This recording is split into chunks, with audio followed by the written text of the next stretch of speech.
Hey, what's up, friends? Ken here in the garage, and I've just been kind of reflecting over the last few weeks that, and sort of shaking my head, actually, really, that it's been a year since a year ago, I wasn't even riding a motorcycle. Didn't even know what the process was to get a motorcycle endorsement on my license. And a year later, I've bought and sold a motorcycle, 2 motorcycles, done all this work, all this research, all this stuff going on to get my Harley Davidson in the place that I want to get it. 6,000 miles of riding, and that's even with 3.5 months off, because I cut I'll tell that story here in a second, but I cut my finger literally the day I brought the bike home, and then just spent 3.5 months or so doing upgrades and stuff like that until I felt comfortable and had enough strength in my left hand to be able to ride. But so for me, I don't have a history, like my family, nobody really in my immediate family rode motorcycles. I rode dirt bikes a little bit when I was a kid, 3-wheelers, 4-wheelers and stuff like that. Obviously rode bikes a lot when I was a kid. So I felt comfortable knowing that, being on a motorcycle wasn't going to freak me out or anything. And I can ride a bike and stuff, but when I decided to do the MSF course, it was really just like, I don't even know what I'm going to think about this. I may do it for Saturday and then just be like, yeah, you know what? It's not really my thing. I'm just going to go home. It was $300, whatever. But I really enjoyed it, and it was very challenging, and it was humbling. Not that I thought I was going to show up there and be Evel Knievel but I got to the end of the day and I was like, man, hopefully I pass this thing. There was no part of it that I just took for granted and thought, I'm just going to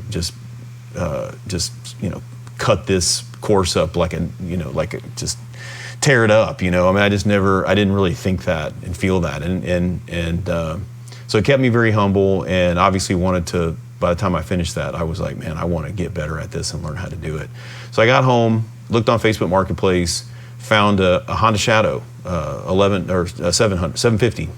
They make an 1100. I think they make a 500 or something like that too. But the 750 is a great motorcycle to learn how to ride on. If you want to ride if you want to learn anyway, but if you feel like you want to kind of move over into that Harley cruiser kind of motorcycle, then having a bike that you learn on that sort of matches the ergonomics and stuff of that, I think is pretty helpful.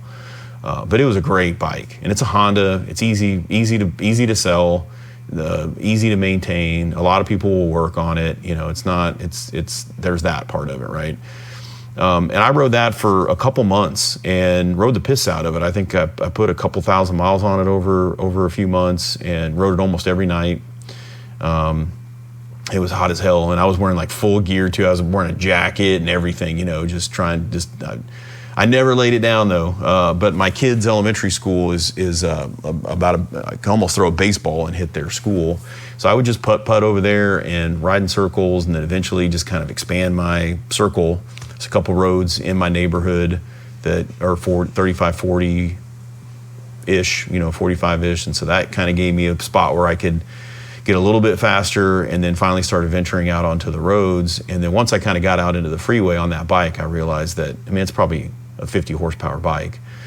So when you get up to highway speeds and it's just kind of screaming at you. And I knew that I bought that bike knowing that was not, I was either going to ride it and then maybe in a few months be like, you know what, I don't really want to do this, or this, I felt like it'd be fun. I kind of learned how to do it. And then I'll just sell this bike and it's fine. But the more I rode it, the more I wanted to continue down that journey. I started looking at bikes. The first bike that I was really interested in was a BMW R18, and now they make a version of it called the Roctane, which is even super cooler, but it's just a rad looking bike. It's got that boxer engine in it, BMW kind of version of a Harley bagger sort of a thing. And I was just interested in it because it was just different, not something that you're going to see everybody riding around on the road. But then the more I started thinking about it from kind of a practicality perspective, the one place in town that sells them doesn't have a great reputation. The service definitely doesn't have a great reputation on the service side. There's not going to be a lot of people, independent shops and stuff, that are going to work on that. And you start looking at Harleys and you're like, man, there's dealers everywhere. There's a just a shit ton of aftermarket places. The local shop that I took my bike to that I did the cam and stuff for me is like 3 minutes from my house. So I was just like, okay, from a practicality perspective, this makes a lot more sense to go in the Harley direction. And I knew I didn't want to go directly to a road glide or a street glide, like a big 800-pound bagger. And then I also didn't want to do like a heritage, which is real similar to the Shadow 750. Obviously, it's a bigger engine. It's twice as big from a displacement perspective. Then it was like a 114, I think, that year, compared to which is 1,800-ish cc's, I think. And I was riding a 750cc bike, so it was twice that, but same sort of styling and everything. But man, that Lowrider ST came out and it just kind of caught my attention. So I ended up with that. It's a whole other story behind that. But I rode it home, picked it up and rode it home, and literally the day that I rode it home, still had all my gear on, unfortunately had taken my leather gloves off, but there was a box of recycling stuff that my wife had set out in the garage, and it had tipped over or something, and a bourbon bottle had broken on the floor, and I went to go pick it up with my left hand. The kind of the big chunk piece, the top and the bottom were blown off of the bottle, and I went to go pick it up, and it just like blew up in my hand. I'm not even sure exactly what happened, but it cut a hole, like almost a poke more than anything else, but it perfectly hit my flexor tendon, and so I couldn't move my thumb or anything, and so I had to get like real surgery and do all that stuff, and then it took about 3.5 months. But I've done a bunch of stuff to the bike, and it's been just a blast. I mean, it's so much fun.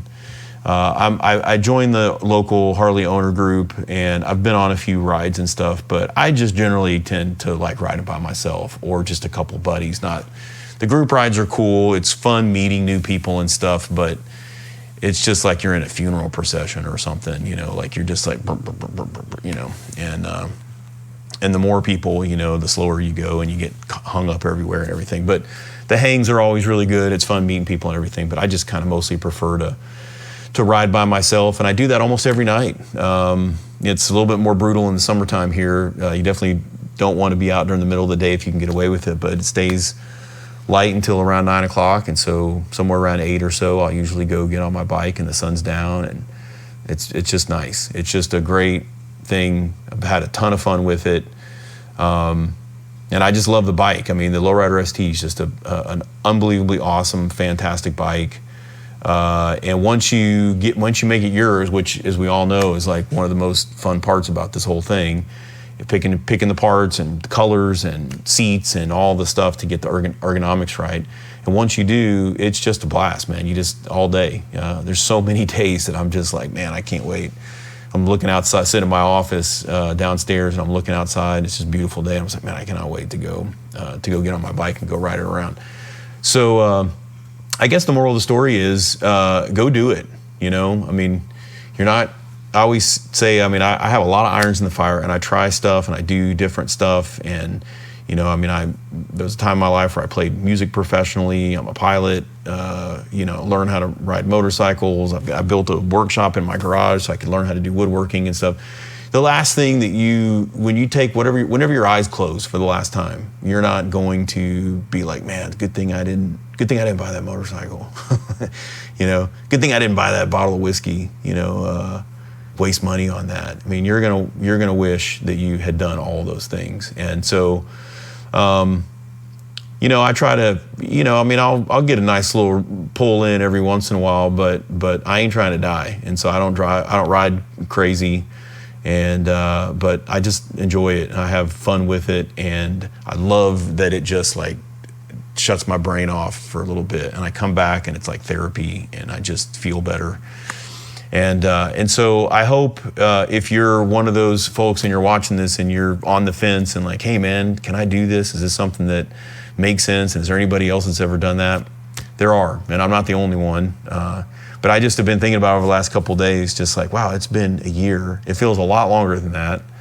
But man, there's nothing cooler than coming out into your garage when you walk out the door and you just see your bike sitting there, and it's just something to tweak around with. And there's just some constant, especially with Harleys. I mean, there's just parts and people making stuff all the time. And just every time that you think you're done, you'll be scrolling through a Facebook group for, I'm on like 4 or 5 different Harley Lowrider ST Facebook groups, and you'll see somebody selling something or somebody's making something, or there's some new, I just bought a new windscreen that I'll review here in a little bit that I'd never heard of before. I was like, oh, I'll try that. So there's just constantly all this stuff going on, which is one of the most fun parts about having the bike, of course, is it puts a hurt on your bank account, but it's so much fun to kind of go through that whole process. But anyway, if you made it all the way through this video, if you watched the whole thing, thank you. Thanks for coming by the channel.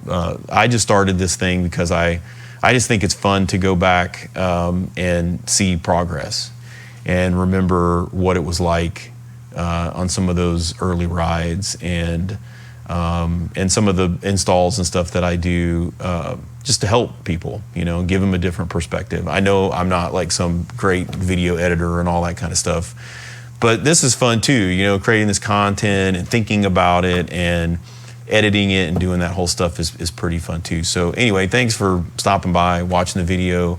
If you have any questions or anything, put them in the comments. I mean, I think I'm pretty good about getting to answering questions and stuff like that. But hopefully, I don't know how many over the summertime, but hopefully, certainly when the weather gets a little bit nicer, and now that I'm really comfortable on the bike, start taking some overnight trips and stuff like that, and I'll bring cameras with me, and I've got a drone and all kinds of stuff, and so we'll go explore Texas and other places as well too. But anyway, thanks again, and I appreciate you stopping by, and hope you enjoyed the rest of the content, other videos, and we'll see you around. Take care, everybody. Ride safe. Peace.